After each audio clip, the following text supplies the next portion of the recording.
ប់បន្ទោខ្លួនឯងទៅការពិតដែលអ្នកត្រូវដឹងបន្ទាប់ពីការបែកបាក់មានមនុស្សជាច្រើនតែងតែគិតថាការឈឺចាប់បំផុតក្រោយពីការបែកបាក់គឺការបាត់បង់មនុស្សម្នាក់ប៉ុន្តែការពិតមានរឿងមួយដែលឈឺចាប់ជាងនោះទៅទៀតនោះគឺការបាត់បង់ទំនុកចិត្តលើខ្លួនឯងនៅពេលដែលនរណាម្នាក់ចាកចេញពីជីវិតយើងតែងតែចាប់ផ្ដើមសួរខ្លួនឯងតើខ្ញុំខ្វះអ្វីតើខ្ញុំមិនល្អគ្រប់គ្រាន់មែនទេតើខ្ញុំខុសនៅត្រង់ណាតើបើខ្ញុំល្អជាងនេះគេនឹងនៅដែរទេហើយដោយមិនដឹងខ្លួនយើងក៏ចាប់ផ្ដើមคล้ายទៅជាចៅក្រមដ៏សាហាវបំផុតចំពោះខ្លួនឯងយើងកាត់ទោសខ្លួនឯងយើងបន្ទោសខ្លួនឯងយើងដាក់កំហុសទាំងអស់មកលើខ្លួនឯងដូចជាទំនាក់ទំនងមួយដែលបរាជ័យគឺជាកំហុសរបស់យើងតែម្នាក់ឯងប៉ុន្តែសូមអ្នកសួរខ្លួនឯងមួយសំណួរទៅមើលបើមនុស្សម្នាក់សម្រេចចិត្តចាកចេញតើវាពិតជាមានន័យថាអ្នកគ្មានតម្លៃមែនទេបើមនុស្សម្នាក់លែងស្រឡាញ់អ្នកទៅហើយវាពិតជាមានន័យថាអ្នកមិនសមនឹងទទួលបានស្នេហាមែនទេបើសិនជាមនុស្សម្នាក់មិនជ្រើសរើសអ្នកតើវាពិតជាមានន័យថាអ្នកមិនល្អគ្រប់គ្រាន់ទេមែនទេប្រហែលជាអ្នកបានចំណាយពេលជាច្រើនខែឬក៏ជាច្រើនឆ្នាំរស់នៅជាមួយនឹងសំណួរទាំងនេះប្រហែលជាអ្នកនៅតែគិតថាបើអ្នកស្អាតជាងនេះបើអ្នកយល់ចិត្តគេជាងនេះបើអ្នកអត់ធ្មត់ច្រើនជាងនេះបើអ្នកព្យាយាមជាងនេះអ្វីប្រហែលជាមិនបញ្ចប់ទៅបែបនេះទេក៏ប៉ុន្តែថ្ងៃនេះខ្ញុំចង់ប្រាប់អ្នកនៅការពិតមួយការពិតដែលមនុស្សជាច្រើនមិនដែលប្រាប់អ្នកទេការពិតដែលអ្នកអាចជួយរំដោះខ្លួនអ្នកពីការបន្ទោសខ្លួនឯងអស់រយៈពេលជាយូរមកហើយនោះគឺមិនមែនគ្រប់ការបែកបាក់សិតតែកើតឡើងព្រោះតែអ្នកមិនល្អគ្រប់គ្រាន់នោះទេមិនមែនគ្រប់មនុស្សដែលចាកចេញទៅសិតតែចាកចេញព្រោះតែអ្នកខ្វះអ្វីមួយនោះទេ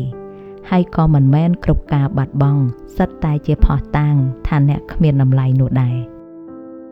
នៅពេលខ្លះមនុស្សពីរនាក់គ្រាន់តែមិនអាចបន្តដើរផ្លូវជាមួយគ្នាតទៅទៀតបាននៅពេលខ្លះការចាកចេញរបស់នរណាម្នាក់និយាយអំពីគេមិនមែននិយាយអំពីអ្នកទេហើយនៅក្នុងវីដេអូមួយនេះយើងនឹងនិយាយអំពីការពិតដែលអ្នកត្រូវដឹងបន្ទាប់ពីការបែកបាក់ការពិតដែលអាចជួយឲ្យអ្នកឈប់បន្ទោសខ្លួនឯងតទៅទៀតការពិតដែលអាចជួយឲ្យអ្នកមើលឃើញពីតម្លៃរបស់ខ្លួនឯងឡើងវិញនិងការពិតដែលអាចជួយឲ្យអ្នកយល់ថាការដែលនរណាម្នាក់មិនជ្រើសរើសអ្នកមិនមែនមានន័យថាអ្នកមិនសមនឹងទទួលបានស្នេហានោះទេហេតុអ្វីយើងតែងតែបន្ទោសខ្លួនឯងក្រោយការបែកបាក់មានរឿងមួយដែលគួរឲ្យចាប់អារម្មណ៍ណាស់នៅពេលដែលទំនាក់ទំនងមួយបញ្ចប់មនុស្សភាគច្រើនមិនបានសួរថាតើមានអ្វីកើតឡើងរវាងពួកយើងទេប៉ុន្តែពួកគេចាប់ផ្ដើមសួរថាតើខ្ញុំខុសត្រង់ណាតើខ្ញុំមិនល្អគ្រប់គ្រាន់មែនទេតើខ្ញុំគួរតែធ្វើអ្វីខ្លះឲ្យបានល្អជាងនេះហើយដោយមិនដឹងខ្លួនយើងក៏ចាប់ផ្ដើមคล้ายទៅជាសត្រូវរបស់ខ្លួនឯងយើងយកកំហុសទាំងអស់មកដាក់នៅលើស្មារបស់ខ្លួនយើងព្យាយាមស្វែងរកមូលហេតុយើងព្យាយាមរកចម្លើយពីព្រោះនៅក្នុងជំរឿចិត្តរបស់យើងចង់ជឿថាបើវាជាកំហុសរបស់យើងនោះយើងអាចជួសជុលវាបានបើវាជាកំហុសរបស់យើងនោះប្រហែលជាគេនឹងត្រឡប់មកវិញបើវាជាកំហុសរបស់យើងនោះយើងនៅតែមានក្តីសង្ឃឹម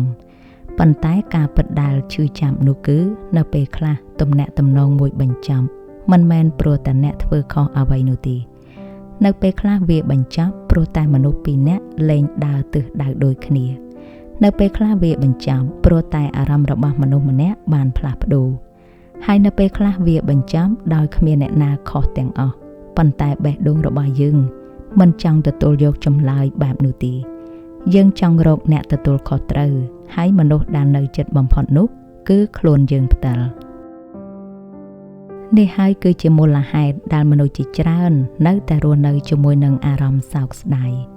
រស់នៅជាមួយនឹងពាក្យថាបើសិនជាថ្ងៃនោះបើសិនជាខ្ញុំធ្វើបានល្អជាងនេះ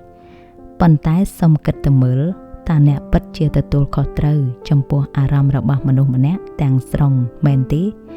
តើអ្នកពិតជាអាចបង្ខំឲ្យនរណាម្នាក់ស្រឡាញ់អ្នកជារៀងរហូតទៅមែនទេតើអ្នកពិតជាអាចគ្រប់គ្រងការសម្រេចចិត្តរបស់អ្នកដទៃមែនទេចម្លើយគឺមិនបានទេហើយនេះគឺជាការពិតដំបូងដែលអ្នកត្រូវតែទទួលយកបន្ទាប់ពីការបែកបាក់អ្នកអាចទទួលខុសត្រូវចំពោះទង្វើរបស់អ្នកបានប៉ុន្តែអ្នកមិនអាចទទួលខុសត្រូវចំពោះជំរឿសរបស់អ្នកដទៃបានទេហើយប្រហែលជាដល់ពេលហើយដែលអ្នកត្រូវតែឈប់ដាក់ទោសខ្លួនឯងចំពោះរឿងដែលមិនមែនជាកំហុសរបស់អ្នកទាំងស្រុងក៏ប៉ុន្តែនៅមានការពិតមួយទៀតដែលមនុស្សជាច្រើនមិនទាន់យល់ហើយការពិតនោះគឺការដែលគេចាកចេញពីជីវិតអ្នកមិនមែនមានន័យថាអ្នកគ្មានតម្លៃនោះទេមានការពិតមួយដែលមនុស្សជាច្រើនត្រូវចំណាយពេលរាប់ខែឬក៏រាប់ឆ្នាំទើបអាចទទួលយកបានការពិតនោះគឺការដែលនរណាម្នាក់មិនជ្រើសរើសយកអ្នកមិនមែនមានន័យថាអ្នកមិនល្អគ្រប់គ្រាន់នោះទេប៉ុន្តែនៅពេលដែលយើងខូចចិត្តយើងមិនគិតបែបនោះឡើយយើងចាប់ផ្ដើមប្រៀបធៀបខ្លួនឯងយើងមើលទៅមនុស្សដែលគេជ្រើសរើសហើយយើងក៏ចាប់ផ្ដើមសួរខ្លួនឯងថាតើគេល្អជាងខ្ញុំត្រង់ណាតើគេស្អាតជាងខ្ញុំមែនទេតើគេពូកែជាងខ្ញុំមែនទេតើខ្ញុំខ្វះអ្វីទៅ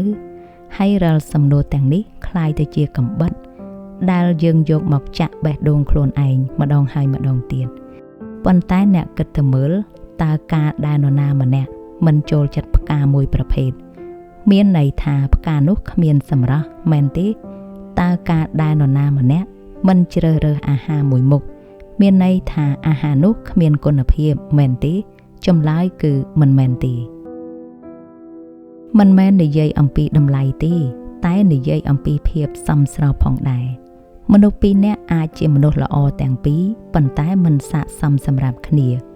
មនុស្សពីរនាក់អាចស្រឡាញ់គ្នាប៉ុន្តែមិនអាចដើរផ្លូវជាមួយគ្នាបានហើយមនុស្សម្នាក់អាចចាកចេញពីជីវិតអ្នកដោយមិនមានន័យថាអ្នកគ្មានតម្លៃអ្វីទាំងអស់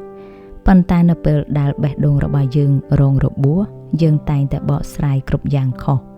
យើងបកស្រាយការចាកចេញរបស់គេថាខ្ញុំមិនល្អគ្រប់គ្រាន់យើងបកស្រាយការស្ងៀមស្ងាត់របស់គេថាខ្ញុំមិនសំខាន់គ្រប់គ្រាន់យើងបកស្រាយការមិនជ្រើសរើសរបស់គេថាខ្ញុំគ្មានតម្លៃប៉ុន្តែការពិតនោះតម្លៃរបស់អ្នកមិនត្រូវបានកំណត់ដោយមនុស្សណាម្នាក់ឡើយមនុស្សម្នាក់អាចមើលមិនឃើញតម្លៃរបស់អ្នកប៉ុន្តែមិនមែនមានន័យថាតម្លៃនោះមិនមានទេដូចជាពេជ្រមួយគ្រឿងបើទោះបីជាមាននរណាម្នាក់មើលមិនឃើញតម្លៃរបស់វាក៏វានៅតែជាពេជ្រដដែលដូចគ្នានេះដែរបើទោះបីជាមាននរណាម្នាក់មិនអាចមើលឃើញភាពល្អរបស់អ្នកបាន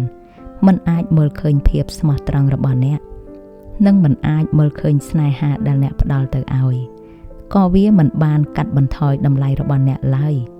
ហើយក៏ប្រហែលជាការពិតដ៏សំខាន់បំផុតដែលអ្នកត្រូវចងចាំនោះគឺការដែលគេមិនជ្រើសរើសយកអ្នកមិនមែនជាភស្តុតាងថាអ្នកមិនសមនឹងទទួលបានស្នេហានោះទេវាគ្រាន់តែជាភស្តុតាងថាមនុស្សម្នាក់នោះមិនមែនជាមនុស្សត្រឹមត្រូវសម្រាប់អ្នកប៉ុណ្ណោះក៏ប៉ុន្តែមានការពិតមួយទៀតដែលឈឺចាប់ជាងនេះទៅទៀតនោះពីព្រោះនៅពេលខ្លះមនុស្សដែលចាកចេញពីជីវិតអ្នកមិនបានចាកចេញព្រោះតែអ្នកខ្វះអ្វីមួយទេ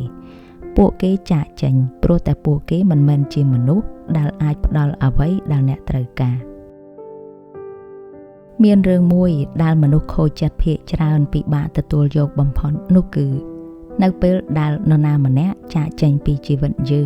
ងតែងតែគិតថាបញ្ហាគឺនៅលើយើងគិតថាប្រហែលជាយើងមិនស្អាតគ្រប់គ្រាន់ប្រហែលជាយើងមិនពូកែគ្រប់គ្រាន់ប្រហែលជាយើងមិនគួរឲ្យស្រឡាញ់គ្រប់គ្រាន់ហើយដោយសារតែគំនិតទាំងនេះយើងក៏ចាប់ផ្ដើមរស់នៅជាមួយនឹងអារម្មណ៍ថាខ្លួនឯងខ្វះអ្វីមួយជានិច្ចប៉ុន្តែសូមអ្នកគិតមួយផ្លែតទៅមើលតើអ្នកធ្លាប់ជួបមនុស្សល្អទេមនុស្សដែលមានចិត្តល្អមានការគោរពមានភាពស្មោះត្រង់ប៉ុន្តែអ្នកមិនអាចស្រឡាញ់គេបែបគូស្នេហ៍បានមិនមែនព្រោះតែគេខ្វះអ្វីទេមិនមែនព្រោះតែគេមិនល្អទេប៉ុន្តែព្រោះតែអារម្មណ៍មួយនោះវាមិនបានកើតឡើងជីវិតមនុស្សយើងក៏ដូចគ្នានៅពេលខ្លះមនុស្សម្នាក់ចាកចេញពីអ្នក មិនមែនព្រោះតែអ្នកគ្មានតម្លៃទេមិនមែនព្រោះតែអ្នកមិនល្អទេមិនមែនព្រោះតែអ្នកមិនសមនឹងទទួលបានស្នេហាទេប៉ុន្តែព្រោះតែពួកគេមិនមែនជាមនុស្សដែលអាចផ្ដល់អ្វីដែលអ្នកត្រូវការហើយអ្នកក៏មិនមែនជាមនុស្សដែលអាចផ្ដល់អ្វីដែលពួកគេកំពុងតែស្វែងរកដែរនេះមិនមែនជាបញ្ហានៃតម្លៃទេនេះគឺជាបញ្ហានៃភាពសមស្របដូច្នេះមនុស្សពីរនាក់អាចល្អទាំងពីរប៉ុន្តែមិនសមគ្នាមនុស្សពីរនាក់អាចស្រឡាញ់គ្នាប៉ុន្តែមិនអាចរីកចម្រើនទៅជាមួយគ្នាហើយមនុស្សពីរនាក់អាចមានការចងចាំដ៏ល្អស្រស់ស្អាតជាមួយគ្នាប៉ុន្តែมันអាចคล้ายទៅជាអនាគតរបស់គ្នាបានប៉ុន្តែអ្វីដែលគួរឲ្យសោកស្ដាយជាងនោះគឺជំនួសឲ្យការទទួលយកការពិតទាំងនេះយើងបែរជាចំណាយពេលជាច្រើនឆ្នាំដើម្បីកែប្រែខ្លួនឯងឲ្យคล้ายទៅជាមនុស្សដែលគេចង់បានទៅវិញយើងផ្លាស់ប្ដូរខ្លួនឯងយើងបោះបង់ចោលអត្តសញ្ញាណរបស់ខ្លួនឯងយើងព្យាយាមคล้ายទៅជាមនុស្សម្នាក់ទៀតដោយសង្ឃឹមថាថ្ងៃណាមួយគេនឹងជ្រើសរើសយើងវិញប៉ុន្តែសូមចងចាំរឿងមួយអ្នកមិនគួរត្រូវបាត់បង់ខ្លួនឯងដើម្បីឲ្យនរណាម្នាក់ស្រឡាញ់អ្នកនោះទេស្នេហាដែលពិតប្រាកដមិនតម្រូវឲ្យអ្នកคล้ายទៅជាមនុស្សផ្សេងឡើយស្នេហាដែលពិតប្រាកដមិនធ្វើឲ្យអ្នកមានអារម្មណ៍ថាអ្នកមិនល្អគ្រប់គ្រាន់ជានិច្ចនោះទេហើយស្នេហាដែលពិតប្រាកដក៏មិនធ្វើឲ្យអ្នករស់នៅក្នុងការបន្ទោសខ្លួនឯងរាល់ថ្ងៃនោះទេនៅថ្ងៃណាមួយអ្នកនឹងជួបមនុស្សដែលមើលឃើញតម្លៃរបស់អ្នកមនុស្សដែលមិនតម្រូវឲ្យអ្នកបង្ហាញថាអ្នកសមនឹងទទួលបានស្នេហាមនុស្សដែលមិនធ្វើឲ្យអ្នកសង្ស័យលើខ្លួនឯងហើយនៅថ្ងៃនោះអ្នកនឹងយល់ថាបញ្ហាមិនមែនថាអ្នកមិនល្អគ្រប់គ្រាន់ទេបញ្ហាគឺអ្នកកំពុងព្យាយាមទទួលបានការទទួលស្គាល់ពីមនុស្សខុសហើយនោះហើយគឺជាការពិតដែលមនុស្សជាច្រើនទើបតែយល់នៅក្រោយពេលដែលការឈឺចាប់បានកន្លងផុតទៅ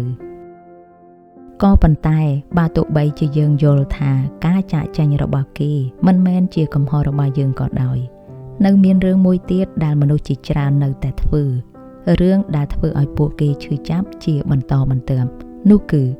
ពួកគេនៅតែវាស់តម្លៃខ្លួនឯងតាមរយៈមនុស្សដែលមិនបានជ្រើសរើសយកពួកគេដូច្នេះចូលឈប់វាស់តម្លៃខ្លួនឯងតាមរយៈមនុស្សដែលមិនបានជ្រើសរើសយកអ្នក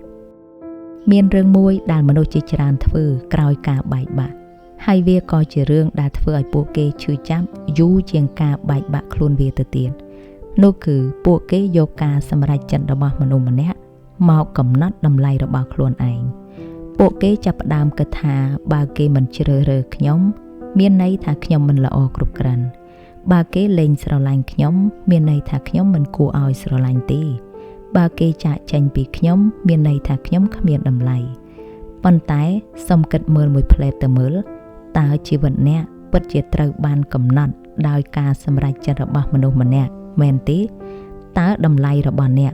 ពិតជាអាស្រ័យទៅលើថានរណាម្នាក់ស្រឡាញ់អ្នកឬក៏មិនស្រឡាញ់អ្នកមែនទេបើថ្ងៃនេះមានមនុស្សម្នាក់និយាយថាអ្នកគ្មានតម្លៃតើវាធ្វើឲ្យតម្លៃរបស់អ្នកបាត់ទៅមែនទេ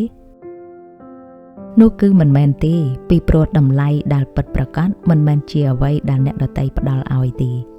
វាគឺជាអ្វីដែលមាននៅក្នុងខ្លួនអ្នករួចជាស្រេចប៉ុន្តែបញ្ហានោះគឺនៅពេលដែលយើងស្រឡាញ់នរណាម្នាក់ខ្លាំងពេកយើងចាប់ផ្ដើមប្រគល់អំណាចនោះទៅឲ្យគេយើងអនុញ្ញាតឲ្យគេក្លាយទៅជាអ្នកសម្រេចថាយើងមានតម្លៃឬក៏អត់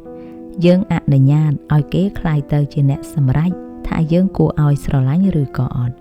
ហើយនៅថ្ងៃដែលគេចាកចេញទៅយើងក៏មានអារម្មណ៍ថាតម្លៃរបស់យើងត្រូវបានគេយកទៅជាមួយដែរប៉ុន្តែការពិតនោះគឺគេគ្រាន់តែចាកចេញពីជីវិតអ្នកប៉ុណ្ណោះគេមិនបានយកតម្លៃរបស់អ្នកទៅជាមួយទេគេមិនបានយកភាពល្អរបស់អ្នកទៅជាមួយទេគេមិនបានយកសេចក្តីស្មោះត្រង់របស់អ្នកទៅជាមួយទេគេមិនបានយកបេះដូងដ៏ល្អរបស់អ្នកទៅជាមួយទេដូច្នេះរឿងទាំងនោះក៏នៅតែមាននៅក្នុងខ្លួនអ្នកដដែលហើយប្រហែលជាមូលហេតុដែលអ្នកឈឺចាប់ខ្លាំងបែបនេះគឺដោយសារតែអ្នកបានផ្ដល់ស្នេហាដ៏ពិតប្រាកដអ្នកបានយកចិត្តទុកដាក់ពិតប្រាកដអ្នកបានស្មោះត្រង់ពិតប្រាកដហើយរឿងទាំងនោះមិនមែនជាចំណុចខ្សោយនោះទេវាគឺជាគុណសម្បត្តិ សូមកុំឲ្យការដែលមនុស្សម្នាក់មិនអាចមើលឃើញតម្លៃរបស់អ្នកធ្វើឲ្យអ្នកចាប់ផ្ដើមសង្ស័យពីតម្លៃរបស់ខ្លួនឯង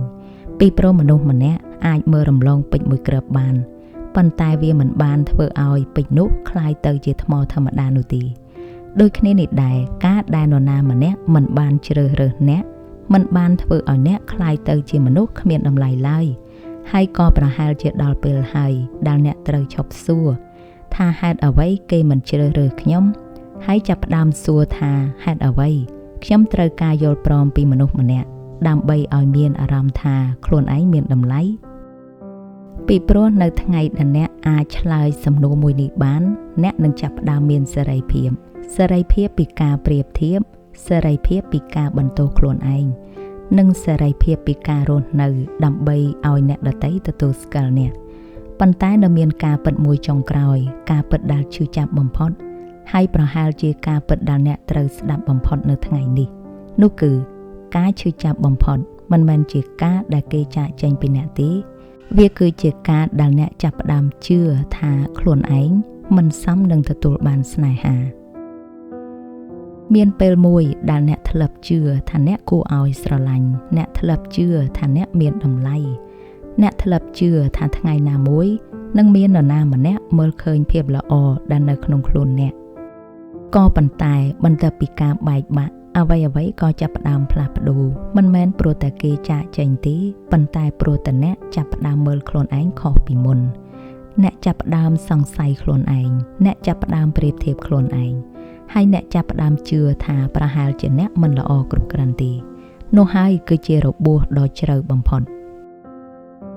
ដូច្នេះប្រសិនបើថ្ងៃនេះអ្នកនៅតែបន្ទោសខ្លួនឯងចំពោះការបែកបាក់មួយខ្ញុំចង់ឲ្យអ្នកចងចាំរឿងមួយមនុស្សពីរនាក់មិនអាចបន្តដំណើរជាមួយគ្នាបានមិនមែនមានន័យថាម្នាក់នៅក្នុងចំណោមពួកគេគ្មានតម្លៃនោះទេនៅពេលខ្លះវាគ្រាន់តែមានន័យថាពួកគេមិនមែនជាផ្លូវរបស់គ្នាតែប៉ុណ្ណោះដូច្នេះឈប់ដាក់ទោសខ្លួនឯងទៅឈប់រស់នៅជាមួយនឹងពាក្យថាបើសិនជាខ្ញុំឈប់រស់នៅជាមួយនឹងការសោកស្ដាយដែលមិនអាចផ្លាស់ប្ដូរអ្វីបានទៀតហើយក៏ចាប់ផ្ដើមផ្ដល់ក្តីមេត្តាឲ្យខ្លួនឯងវិញ